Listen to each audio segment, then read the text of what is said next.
Hi everybody, welcome to my kitchen. Tonight we're going to be making a pasta dish really simple.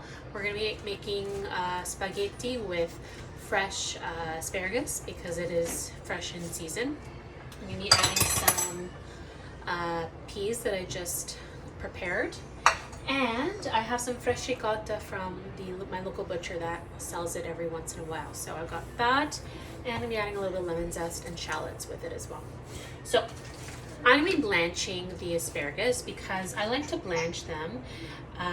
They actually show up a lot brighter and it's healthy as well. So first thing is first, I'm going to be snapping. So some people like to cut them, some people believe that it's snapping. I've done both. I usually just snap because I like to get rid of that tough end, and it's just a natural break.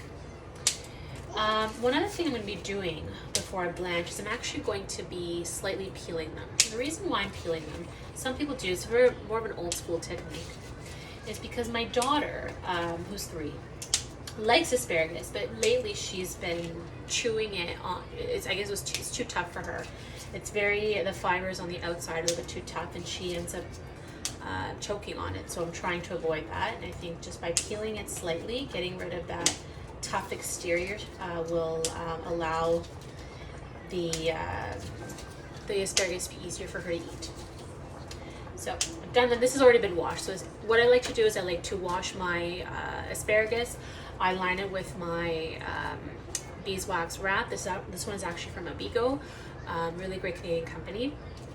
And what I'm going to be doing, so I've done that. My next step is I'm going to peel it. So I've just got a simple peeler here.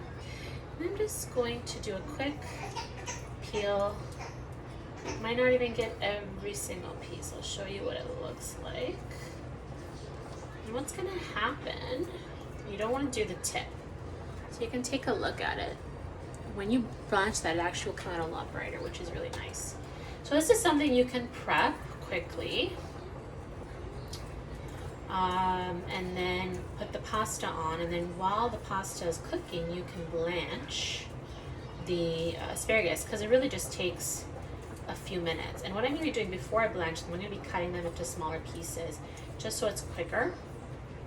And that way, all you have to worry about is putting them into the dish. I'm just making a little mess here. I'm going to clear that out so I don't confuse which one is ready and which one needs to be peeled. Now, when you have the ends of the stalks, you can do a few things with it. You could make a veggie broth, which is a nice way to use all your food scraps. Or you can use it as compost in your garden, which is another great idea. Okay, so just taking away some of that. And I'm just going to keep going until this is all done. I'm just going to check on my water.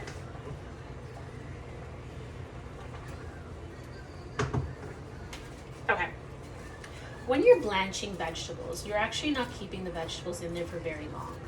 No more than 4 minutes, depending on what vegetable it is. When it comes to asparagus, especially because I am peeling it and I'm cutting it into smaller pieces, I would probably leave it in for a couple minutes. I wouldn't do it longer than that. If I was leaving them long with the skin on, then I would probably do about 3 to 4 minutes. There's also the topic of discussion of putting it into an ice bath right after.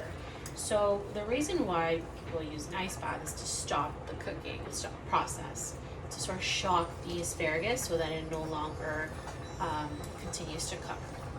You don't have to do it. I do both. Sometimes if I have time, I'll do it. I also don't have ice in my freezer all the time. We do have an ice machine, but I somehow don't always have it on. So I like to just lay it flat on my cutting board, and then I'll just add it to my dish after, or just eat it. I'll add a little bit of olive oil and some salt, and it's ready to go. Olive oil is a really great finishing oil to use. A lot of people like to saute with it, and I do too. It's not a good frying oil. It actually loses a lot of its nutrition when you put it at a high temperature. So you want to avoid that. So that's why olive oil is a great finishing oil. Okay, so I'm gonna keep doing that. Okay. The next step is you're going to salt your water. And when you're blanching, you're actually going to be using a lot of salt. You want the water to taste like you're in the sea. Okay, you're in like the Mediterranean or the ocean. Because the vegetables aren't in there for very long, so it needs to, it'll absorb a little bit of that flavor. And yeah, so growing up, we didn't do that. Growing up, my mom was very mindful of the salt. You know, we had a lot of issues with cholesterol or high blood pressure, so we didn't use a lot of salt in our cooking. My husband can tell you that a lot of times I don't put as much salt because that's how I grew up. I grew up with very little salt for that reason. But I think if you use it the right way, you can add a little more for that extra flavor. Okay, so what I'm going to do is I'm just going to chop them with my chef's knife quickly. There it is. Oh, it's hiding over here. Oh, of course. Okay, so I'm just going to do a quick chop. I don't want to chop on my beeswax paper. I don't want to cut it. Normally I would be chopping on my wooden cutting board, but I'm just doing this really quickly. Okay. And in the water it goes.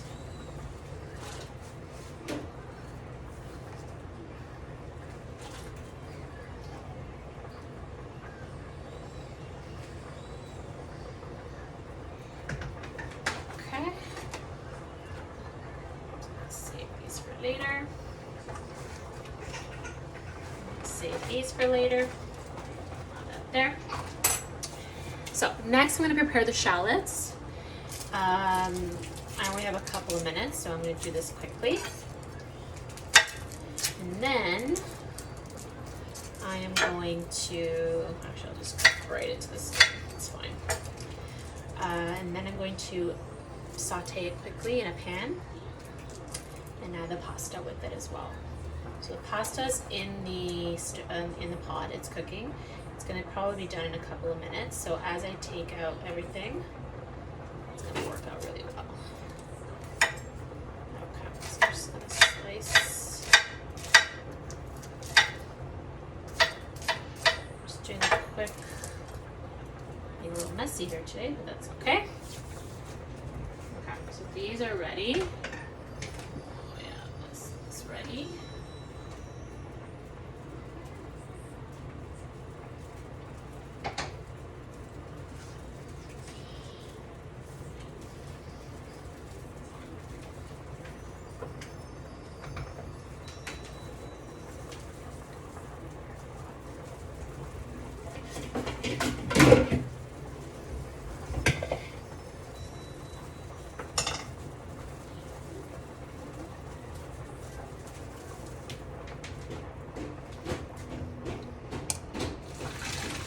So I'm just pouring out the water. I would probably do this with the tongue, but right now, time is of the essence. You know what? I'm just going to lay it on here. It's a clean surface. I'll show you here. I've got my beautiful blanched asparagus, and I'm going to work on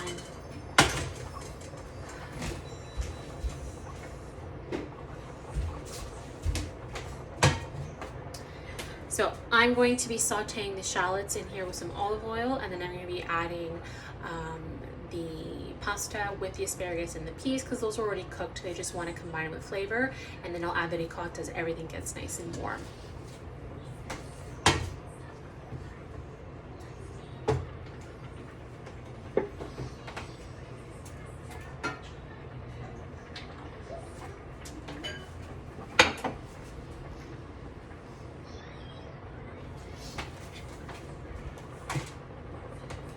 I don't know if you can see. Okay, I'm going to move this over here a little bit. Okay, great. So got that. That's warm. To add shallots. Oh, I love that sizzle. Okay. So I have a washed lemon. I'm going to actually zest some lemon into the pan because I love that fresh lemon flavor. It's really great.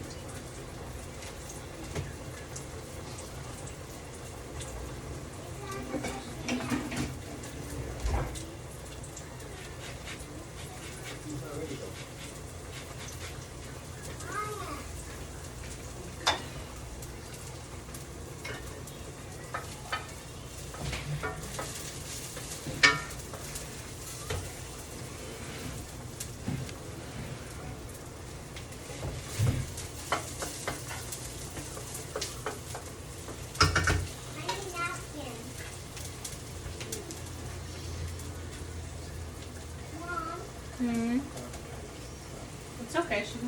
What's that?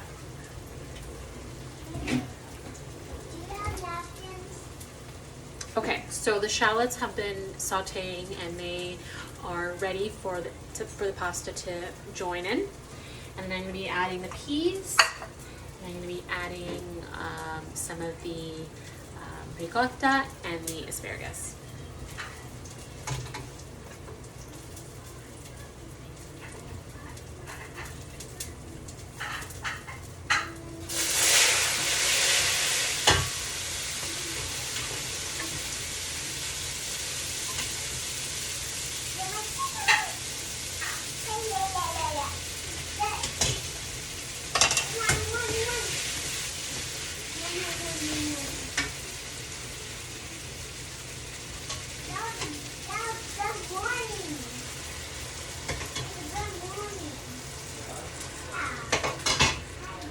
So I added a little bit of pasta water because that will help the pasta not stick to the pan.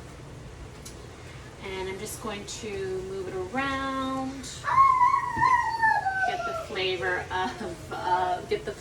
of the shallots and the olive oil, okay, and the zested lemon. I'm going to be adding the peas. Actually, before I do that, I'm going to take some out for my daughter because she likes to eat veggies and pasta, but she won't eat it together. So I'm literally just going to give her a nice, do a little bit extra just in case she wants some more, and then I can't give it to her. Okay, so that's done. Now I'm going to add the peas, and I will save some for her as well. I'm going to add, so with the ricotta, I'm going to actually add some small dollops. I'm not going to just put a whole chunk in there. That way it'll melt a lot nicer into the pasta. It just gives this really great fresh creaminess. I love ricotta because it's a mild cheese, and it's a great addition without, especially if you're using other ingredients like asparagus and peas. You want that to sort of shine through with the pasta. You don't necessarily want the cheese to, but you can add Parmesan if you like after. Some Parmigiano, that'll be great. All right, I'm going to be adding the beautiful blanched asparagus. Okay. I know what? They taste really well. That's the beauty about salting it beforehand. You don't have to add too much salt later on. Okay, now add some olive oil to the dish. Okay, and I think I like a little bit more ricotta. You can gauge how much you want in there.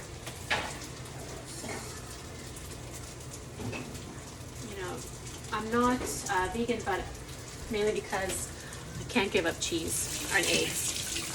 It's a really vital part of my diet.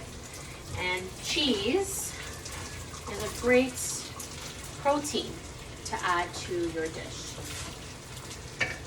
So if you're not eating meat, think about some dairy if you eat dairy, because it is a nice protein addition. Okay. So this is pretty much ready.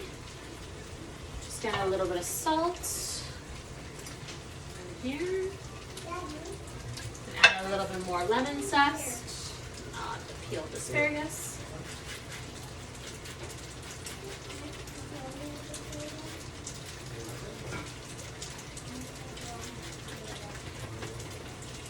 like to use a big pan when you're making pasta dishes like this because you want there to be room for all the ingredients to just be able to graze the bottom of the pan, as opposed to having it bunch up at the top. If you have a gas stove, that's a little bit different. I have a glass cooktop, so the heat source is only coming from the bottom. Okay, so I'm going to be showing you later on what this looks like, but it actually looks really good. All right, the ricotta has broken up into smaller pieces. We've got our salt. You know what? Because Amelia's not eating it, I'm going to be adding some ground pepper as well.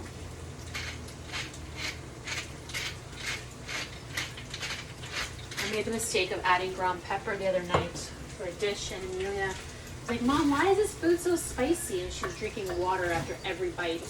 And I realized I had added a lot of pepper. But it's okay. She survived. All right.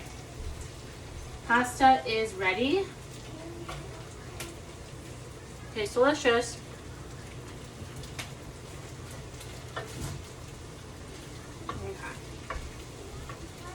All right, I'll show you later on what it looks like, and thanks for joining in.